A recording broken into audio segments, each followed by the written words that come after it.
everyone, welcome to Garden Fork Radio. You're here with Eric and my friend Dave Linweaver.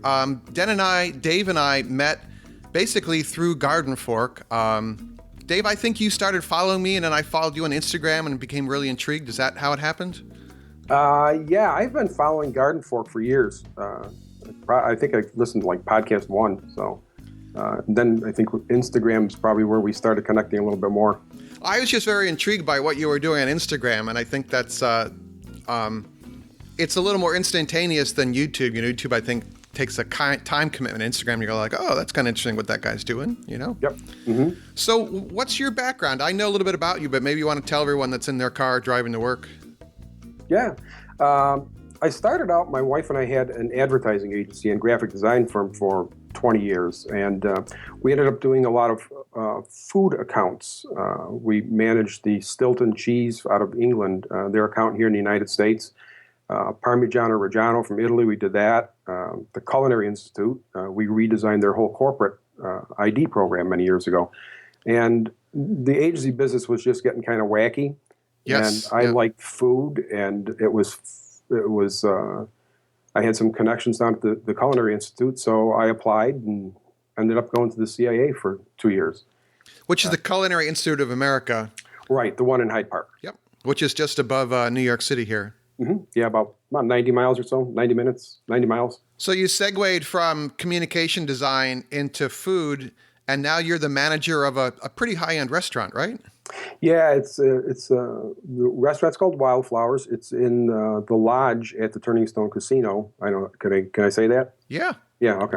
And it's a 4-star, a Forbes 4-star, AAA 4-diamond, high-end continental cuisine. As a matter of fact, we were just rated recently as the 3rd best continental restaurant in the tri-state area by users of Open Table.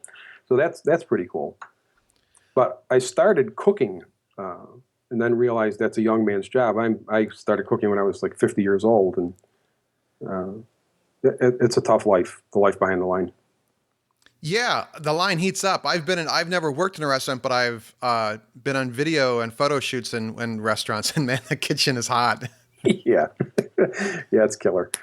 Yeah, so I moved to the front of the house. I had an opportunity to start managing a restaurant as a supervisor at the Turning Stone.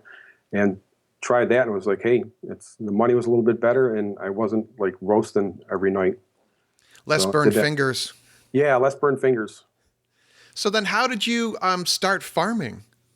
Well, we lived in upstate New York, Syracuse, in upstate New York we were there 32 years, and we've always wanted to get out and move away, but we had the agency and then going back to culinary school and everything, it was kind of tough.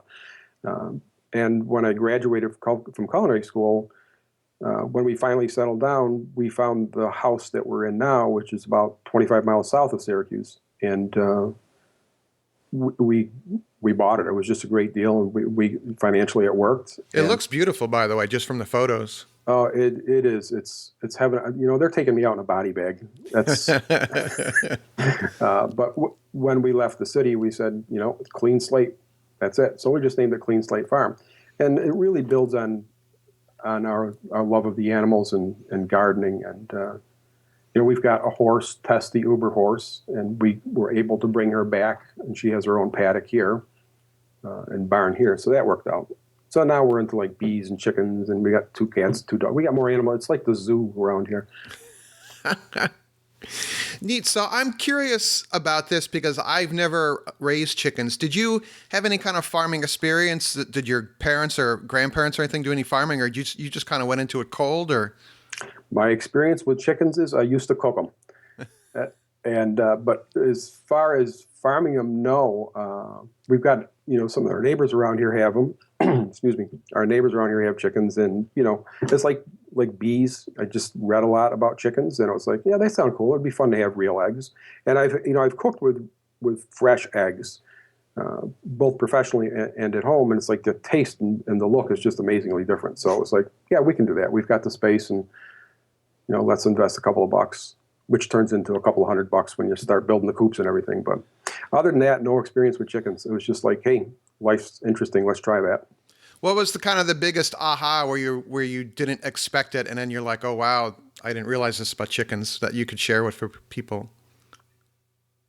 I don't think I've had that aha moment All right. yet. They pretty much follow the book? Other than, well, yeah, pretty much. The aha moment comes in if you're gonna, like, we're building a coop. I've got a series of videos for the YouTube channel that I'm putting together now. The aha moment is the chickens are cheap, the coop is not. it's So it's more the infrastructure rather than the animal. Exactly, yeah.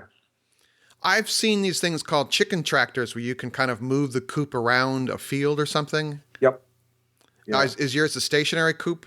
Well, it's a stationary coop, and I'm building a tractor that goes onto the front of it. And I'll be able to move that around a little bit. So, which is like a kind of a portable wire tent, really. Yeah, that's basically, it's kind of like, like at the hoop houses that you've got and I've got. Yeah. It's kind of like that. I'm just going to cover it with chicken wire, not plastic. Is there a big problem with like coyotes or raccoons getting to them, or? We haven't experienced that yet because the chicks are only 6 weeks old, but we do have a lot of coyotes around here, and sometimes they're just like 50 yards from the house and howling. And raccoons, we're probably going to have some kind of an issue with them. Yeah. But I don't know. And I'm thinking that the tractor thing that's going to attach to the coop, once the chickens are in the coop for the night, nothing's going to be able to get into them. So we should be good. And during the day, I don't think we'll have an issue with them. Coyotes make the most amazing sounds at night near our house. It's just beautiful. And it's spooky too. They were the original horror show. I think they used those sounds in the original horror movies, Yeah, I think they did. Yeah. And it's weird because we've got like tons of coyotes around here, and they move around. You can hear them like from our house. We can see like a couple of miles in almost every direction, and you can hear them like off in the distance, and then hear them close. And we've got some dairy farms where the cows are just like out wandering in the fields, and it's like they never seem to take a cow down, but you would think they would. Or calves. Yeah, I don't know. I'll have to ask. I know a farmer that has cows. I'll have to ask him in my town. Not sure. If anyone's listening and has any thoughts on that, the email address is radio@gardenfork.tv, or you could shout out on Twitter or something. It's always good. Yeah. The other thing we have in common is that we are both beekeepers. Yep. And how did you come about that? Similar, just kind of the Clean Slate Farm thing, or? Yeah, we've talked about bees. Joanne and I have talked about bees for ages, and it was actually like 7 years of talking before we finally decided to get the bees. And the time wasn't right. And we've got a friend of mine who is a beekeeper, Lee's Bees, and we talked to him, and he's like, "Oh yeah, bees are easy. Just put them in the hive, and it's not much to them." And for the most part, that's pretty true. But then you get into beekeeping involves a lot. But we talked about it for like 7 years, and then I was like, okay, let's take the plunge and do it. And we just did it. So you basically had a mentor. Yeah. His name is Eamon, and we would go out to lunch with Eamon, and we talk about bees, and he'd say, well, you think about this and that, and citing the hives and how many hives you want. And you watched Garden Fork videos, of course. Yes, we did. You were a great help because there's a lot of stuff that was like, how do we do that? Hey, I know. We'll talk to Eric. Watch Eric get stung. Yeah. I got stung the other day, and it's just kind of, at this point, it's like, oh, yeah, I got stung. Yeah, so, I got it last night. My thing is that ideally you wear some tall, like, muck boots and you tuck your pants in, but I'm always in my sneakers, so I just pull my socks up over my pants so the bees don't crawl up my pants, but they sting me through my socks. Yeah. But maybe that'll help the arthritis that I'm getting in my feet. So they just have to sting the right place. Yeah. I always get people asking me about, what are the challenges of beekeeping? What would you suggest for someone that's starting out? Read, watch videos. This is something you just can't jump into. And, one of the things that really bugs me is, you see people online all the time, oh, geez, this is happening with my bees. Or, what am I doing? What's wrong? It's like, did you read anything? Did you watch any videos? Or take a class? Or take a class, exactly. Do you have a mentor or somebody? You just can't. And what concerns me is everybody's got this save the bee thing going on. Yeah. And it's like, yeah, that's great, but people are buying bees, and then a year later they all die and they're left with hives because they're not paying attention. So, somebody said, are you a beekeeper or a bee haver? And we're beekeepers here. We're in it for the long haul. But I think there's a lot of bee havers out there. And so I guess my suggestion is just read a lot and be prepared, because it's not just throw the bees in a hive and walk away. You've got to check them. You got to maintain the hives, or winterizing, and so there's a lot to it. But it's fun. I mean, the honey is just remarkable stuff. There's a friend of mine named Will who's very active on the Garden Fork Facebook group. Mm-hmm. Did you join that? Yes. Good. But he and I have been corresponding. He also is starting a YouTube channel, which is great. And he keeps asking me beekeeping questions, which is totally fine. But a question that he has for me just recently is the time commitment, because much like myself, he lives in a big town. In his farm area, his country cabin is 2 hours out. And so I want to ask you this question. What is your answer to Will about a time commitment for someone that is going to have to tend their bees on a weekend driving somewhere? Well, it's I'm looking out the window right now and I see the hives. So they're like maybe 75 yards from where I'm sitting. But time commitment is, there's people that say, oh, you've got to go every week. Every week you got to go in, you got to look and see what's going on. And when you first get your bees, it's like every day you're in there and the bees are all upset. I found that time commitment, I pretty much, it's maybe every 2 weeks, 3 weeks. I just watch them, see what's going on. If something doesn't look right at the hive, then I'll think about going in and seeing what's happening. The first year, I would suggest opening them every 2 weeks to make sure. Yeah. I mean, the big thing through the summer is to make sure the queen is alive. Yep. And after a couple of years, you get a sense of when the queen is dead, they make this weirder sound that the hum changes. Oh, I haven't noticed that. Well, I haven't had a queen die, though. Yeah, I have. And then that's when you have to be proactive. But, during the summer, I pull up one frame. I go into the middle of the hive, I pull a frame, and I make sure that I see uncapped brood. In other words, I see eggs laid in open cells, which means that in the past 3 to 5 days, the queen is alive. Yeah, that's what I did yesterday, because I've got the two hives, and I went into the weaker of the two hives. I thought, I'd just see what's going on here, and I popped it open, and I looked in, and all I needed to see was, do I have larvae in there? Yeah. If I got that, I know I've got a queen in there. So I don't know how the brood pattern is, how she's laying or anything, but I got a queen, and that's all that matters at this point. So, matter of fact, I just put it's probably a lousy video, but I put it up on our YouTube channel. And that's something I do too on YouTube. It's just sometimes it might seem rambling, but it's trying to show people this is just another way of doing it. I'm by no means an expert. I think you said that many times. I do say people, so they don't yell at me as much. You're doing it wrong. Yeah. But, that's how we learn, by doing it wrong. But, here's another way of doing something. And, if you're not sure, like I said earlier, watch a video. Here's somebody else. Here's what they did. You stand on the shoulders of somebody else. So we're going to geek out here for a minute, everyone, about bees. But Dave and I do different things in regard to varroa mites. And I usually treat my bees with what I think is a fairly low stress chemical method. But Dave, you are a treatment-free beekeeper. Yeah, I probably shouldn't say that too loud, huh? It just depends. I've tried to go treatment-free, and it was very difficult. I lost my hives. But you've done well with it. Yeah, we bought 2 nukes a couple of years ago, and we got them from a fella as the crow flies, probably about 6 or 7 miles away from here, and he's treatment free. So we started with treatment free bees, and we've never done anything. So his genetic stock, and he's been keeping bees, I don't know, like 30 years or something like that, and all treatment free. So our stock started out really well, and knock on wood, they've maintained. I opened up the hive yesterday and checked the bottom board, and I think I saw maybe 2 or 3 mites and maybe a couple of small hive beetles, but other than that, nothing. So, and we've done good.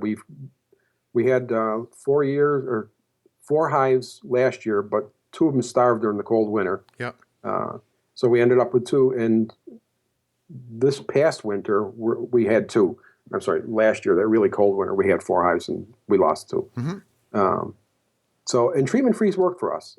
We don't have there's no other beekeepers within, God, I drive around, I don't see any bees highest people keeping bees, maybe within, other than the guy that I bought them from, like 5 or 6 miles. So, Yeah. there's nobody that's importing varroa mites for me. There you go. That's a big part of it because I'm in a denser area. So And I kind of had a little discussion on one of them. I won't mention the board. And they said, well, geez, you're killing our bees because your bees, are spreading varroa mites. And my opinion is kind of like, well, you're spreading varroa mites to my bees that don't have them. So, yikes. yeah, I've always said you ask 12 beekeepers a question, you get 13 answers. So yeah, exactly. Yeah.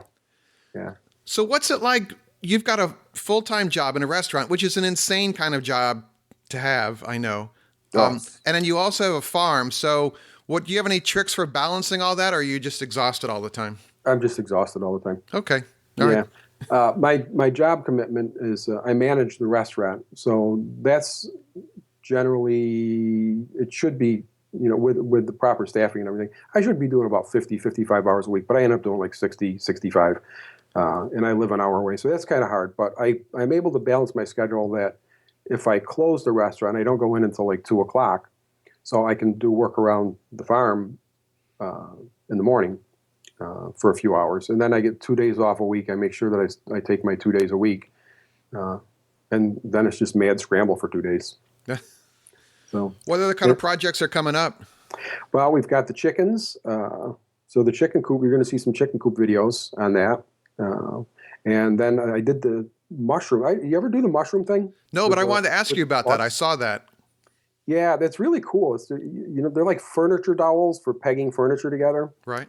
And they just inoculate that with mushroom spawn. And then you get the right kind of log, drill holes, pound the things in, seal them up with wax, and wait a year. And supposedly you get mushrooms. So we did that with a bunch of mushrooms. It was my understanding that it has to be a fairly fresh log, so it hasn't been already taken over by some other kind of mycorrhizae or fungi. Right. Yeah. And that was my big problem because I've had the plugs for like 3 months and I couldn't find fresh logs. And then going to work one day, a guy had cut down some poplars, which is perfect tree for what my mushrooms are. Yeah. And I gave him a call. He's a landscape architect. I gave him a call. I said, hey, can I buy a couple of logs? He says, you drag them out of there and just they're yours. That usually works. So there was a mess of 4-foot logs. I just threw them in the back of the car and started plugging. What kind of mushrooms are you working with? We've got shiitake, blue pearl, and pearl oyster. My friend Kenny, who's in the Troy Built group with me, he's got Veggie Garden Tips is his website. Yep. He's like Mr. Super Mushroom to the point that he's cultivating the spore in Petri dishes, I think. Dr. Frankenstein. But he's doing it in like piles of wood chips, and I was intrigued by that as well. So yeah, because we've got the compost pile with the horse. We get a lot of compost, and every once in a while there'll be like this bloom of mushrooms, and I wouldn't eat them because I don't know what kind they are. But I by no means know what mushrooms are edible other than the ones that I've purchased. But I see that in the compost pile all the time. And then on some wood chips, the neighbor has this big pile of wood chips, and I've seen mushrooms on that. There are some Garden Fork videos on mushroom identification. I don't think I've seen those. Yeah. But I will check that out. Time to get on that. Yep. I struggle still with trying to get across to everyone how many videos are out there. And maybe there's some sort of a way I could go on the Garden Fork website. We could drop in an embedded YouTube player that would kind of curate it into lists or something. I don't know. I'm still working on that. Yeah. So, the time. I spend as much time on YouTube as I can because I'm just naturally interested in everything. Yeah. I love it. It's like you say, the Garden Fork's the eclectic show. That's kind of like my life. It's eclectic. Mushrooms, chickens, and whatever. Restaurants. Yeah. So my time commitment for a lot of this stuff is I'd love to go mushroom foraging, and I did when I was a kid. My uncle used to take me out all the time, but that was 45 years ago. Yeah. 50 years ago. So. I just don't trust myself on mushrooms. I see I think it's what's turkey tails. It's a mushroom? Oh, I don't know. That might be a local name for one up there. I don't know. Yeah, it's that fan-shaped thing that grows on the side of a log, and it's got the stripes on it, kind of rainbowy. And I think it's called turkey tails up here. and they're edible, but I don't want to find out the hard way. Well, let me check this thing called the World Wide Web. Turkey tail mushroom comes up. And then I need a picture. May I have a picture, please? And you can buy... Oh, those are edible? I never thought those were edible. Yeah, I'm pretty sure you can buy them through the mushrooms that we bought through Fungi Perfecti. I think they're in Oregon or Washington. And they sell them. But I thought, geez, if it's the same mushroom, I see them growing in the woods around here. Why buy them? You know, you might be confusing it with the fried chicken mushroom, which is similar but orange. Okay. But who knows? I don't know. Clearly I'm not the expert. The other one that looks similar is called maitake, or hen of the woods, which is easily identifiable. And they usually have kind of a softer, the gills and everything are pretty soft on that. Oh, okay. Neat. Yeah. So to finish up, you do have this drive to work, and you said that you listen to podcasts. And other than Garden Fork, what are some you suggest for people?